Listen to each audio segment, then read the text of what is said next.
Pep, thank you for your time. At the start of every season, you often hear managers talk about players and that extra 1% to go again. How do you get that extra 1% as a coach and a manager within yourself to go again?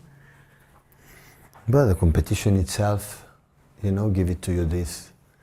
All athletes that we have, or myself, a sportman, so when we have a game, we want to do your best, you want to win. So it's not much difficult than that.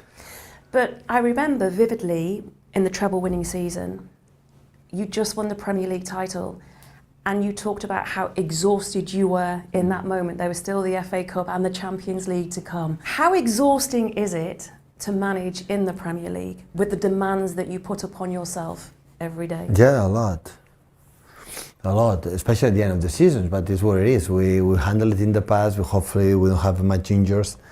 And we try to to handle it and to do it. At the end, every season, not the travel seasons, every season at the end, it's like, wow, come on, it's finished, because the target is there. But yeah, it's what it is. We are used to, so we know already. How long does it take you to get over that exhaustion, though, once you've accomplished what you want to do? Well, after you have a holidays, 1 month and a half, and after you have time to refresh, a little bit your minds. Because I'm going to ask you about Rafael Nadal in a moment, but there's only Novak Djokovic still standing from that era of great tennis players. When you came into the Premier League, there was Arsene Wenger, Jose Mourinho, Jurgen, and obviously yourself, and you now are the last person standing in the Premier League. Did you think it would be like that when you first came? Yeah, you're right. I didn't think about that. Yeah, but it's normal. When you are 9 or 10 years old, 9 years, I would say here, in one, always you became, the oldest one, because the people, so in football you don't win. The people like Jurgen is tired, and the people, when you get results, you change the manager. So it's our world. So it's a simple answer for that. I'm still longer because we won. Otherwise, I would not be here. So not even the respect and the confidence that we have each other for the hierarchy with me with the hierarchy. So I would not be here. So here you have to win. Otherwise, in this business, in the people demand, it's the only job that the people is demanding desperately to sack you. So I'm not asking you to the teachers, the doctors, the architects, so don't do your job, don't get your money, be, in pension. So they don't do that. The only we are. So that's why you have to accept it. So yeah, the people are desperate when it doesn't well. Go home and don't get money. And the other one is our profession. You have to accept it. Because you're still here, does it make you feel like more of a leader? Do you take that more responsibility for the other managers in the Premier League? No. When you speak about them and the demands and try and get people to understand No. what pressures they're under? I try to be leader for myself, to be good on myself, don't regret much things, and be. If they want me, the leader of my players, the rest of the team is their business. I don't want to be leader for anyone, no. How do you calculate success then?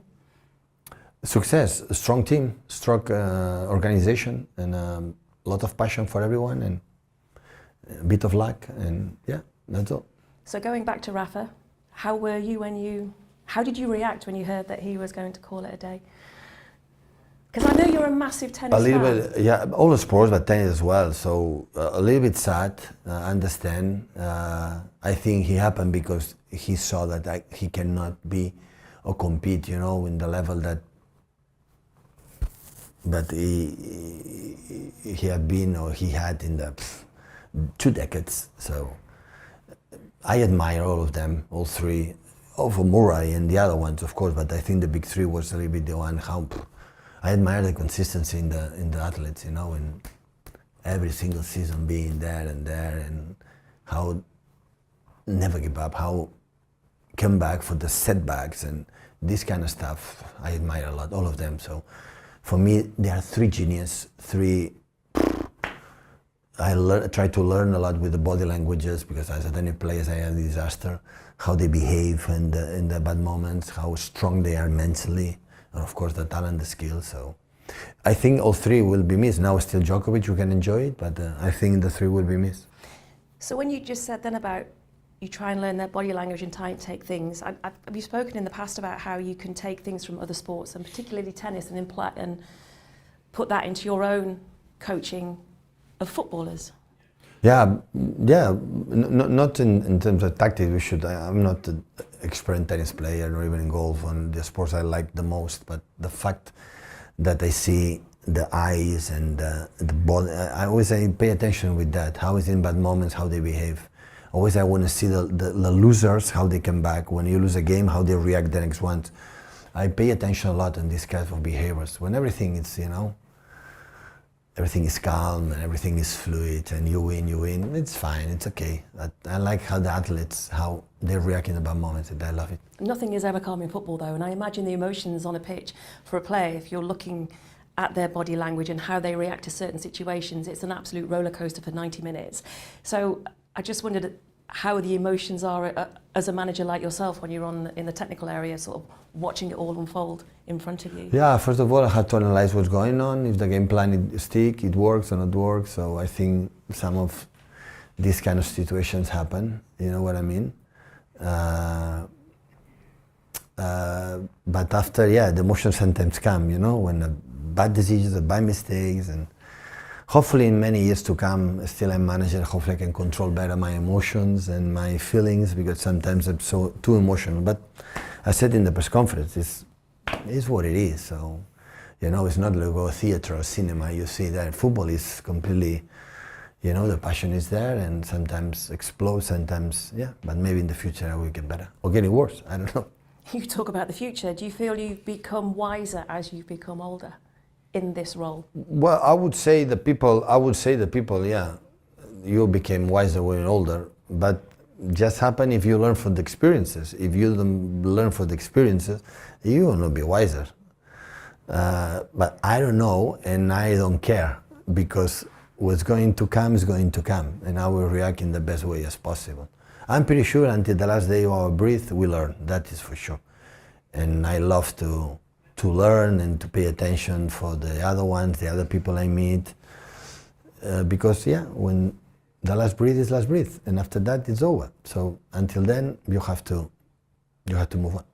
The one thing, you spoke in your press conference after Thomas Tuchel was announced as England head coach, and I know there was rumours and speculation surrounding you, but you said about how people need to be more open-minded because the world is such a big place.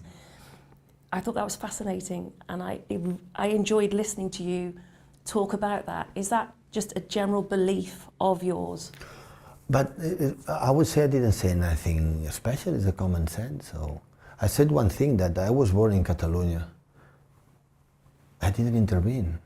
I was born there when my mom and dad decided to have sex one night, and 9 months later I was there. You're here? Yeah, so I'm not, and I love my country because it's my language, my mother tongue, my everything. But in the same time, I traveled to Italy and I met people that I love them, and I love to go to Italy to see them. And here would be the same in other places. So today the people, move all around the world, and we learn from them. So what we learn the most as a human being is for the other people. We read books because what's written for other people that can inspire you and make you feel better. I'm not saying better person or bad person, it's feel you better. And I feel better because I was in Germany, I was in Middle East, I was here, I was in Italy, I was in Mexico, and every part, I was unbelievable. And I learned that we are the same fears, the same wishes, the same desires. The people want to live in peace, the people want to have a decent job, have enough money to have a house, a food on the table, go one day to cinema, theater, or go to a drinks one night, and people just want that. That's why for me it's difficult to understand what happened today in Palestine, what happened today and still in Ukraine, in Russia, in Israel, and this kind of stuff. How many innocent people die. And when there is one innocent people die, there is not argument you can sustain, you cannot defend, impossible. But the people want to live in peace. And after that, everyone can be better, have a better job, or do it this or that. You have better life or buy, but the people want to live in peace. And right, in modern world, still being in that position. It's because you don't understand the other one. And the other one is the same like you. Was born one day in one land and want to live that, and sometimes you move here and move there. and nothing changed. And still right now, we are far away as a human being where we should be, honestly. With the history taught us in the past, still we didn't learn. So it's so sad that sometimes a human being behave in that way. So, because now Thomas is the manager, come on, the federation decide full support for English people, come on, to help to make the last step that they need to win a trophy, like Gareth Southgate make. He was so close. So close in the bird. So the standard for Gareth is here, that is magnificent. And the federation one next step, decide for that. Yeah, the people who prefer British, it's normal, it's understandable. You know, people who was born here, but they decide, I will support England. Just for the fact I've been 9 years here, I want to support them, that's for sure. I mean, that could lead me on and say, how long do you feel you will be in England for? Or is that just dependent on how you feel? I'm happy here now. I learned from that. I learned before when I was starting to manage, I want to anticipate, I want to win that. Now I don't want to win. I want to win tomorrow. I live more day by day with the. So you never look to the future. You just want to win. We try, yeah. Thank you, Pep. You're very welcome. Have a lovely day. You too.